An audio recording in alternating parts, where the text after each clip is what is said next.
जोनी भ्रमला के बाद भी हमनी के भगवान से प्रार्थना करने संग हे सरकार हमनी के मनुष्य तन बनाई का है कि हमनी के जाके कुछ दान पुण्य करिसन। लेकिन हिमा अइला के बाद कुछ लोग ऐसा करला कि नगरी नगरी द्वारे द्वारे ढूंढो रे समरिया केकर लूट ली केकर खाली। ऐसे हम कहे कि जिंदगी बा 4 दिन के चांदनी, गुमान ना करे के, जिंदगी जतन से राख जियान ना करे के। ए पर गीत गाओ तनी।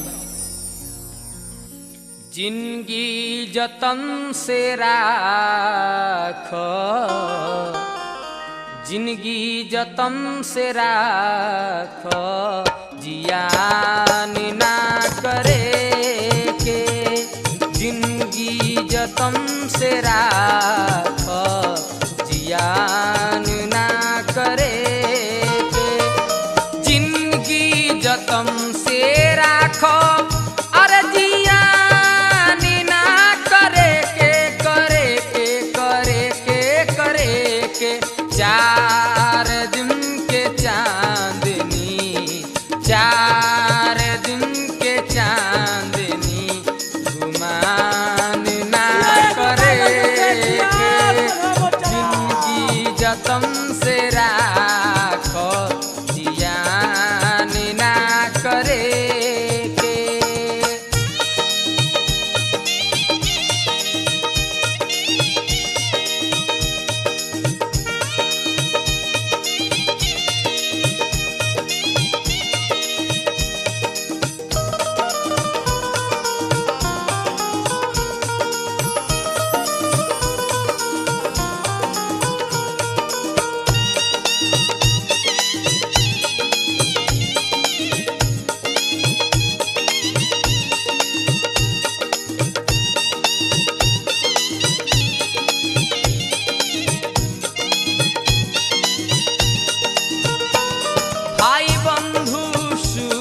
जनाना धन दौलती मालिक खजाना, भाई बंधु सूती जनाना धन दौलती मालिक खजाना, खजाना खजाना।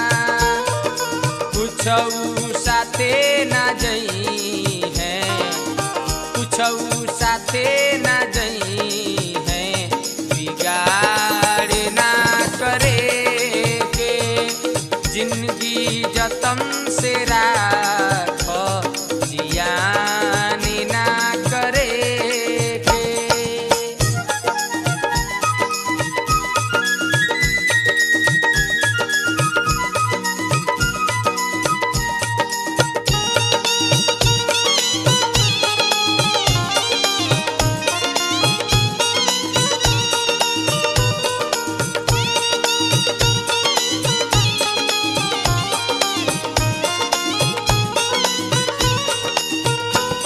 अनमोल बावे देहिया, सबका से राख नहिया। अनमोल बावे देहिया, सबका से राख नहिया रे नहिया रे नहिया।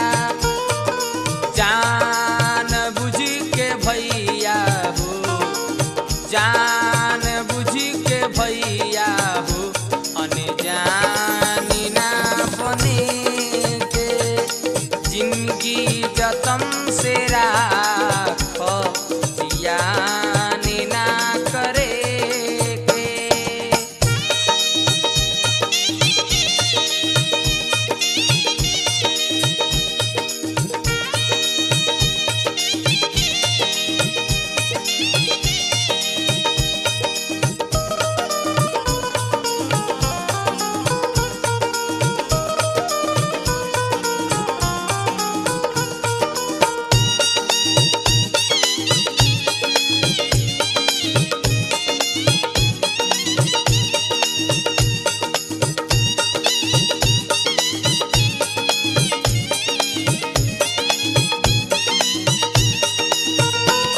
राधे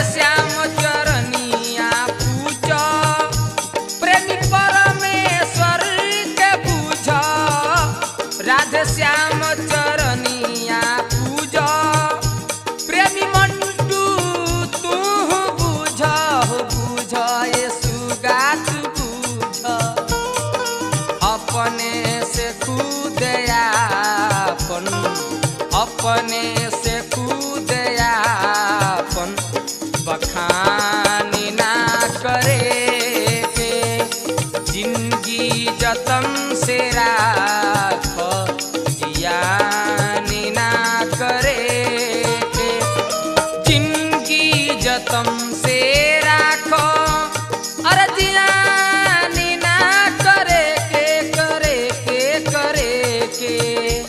4 दिन के बाद चांदनी 4 दिन के बाद चांदनी गुमानी ना करे के जिंदगी जतन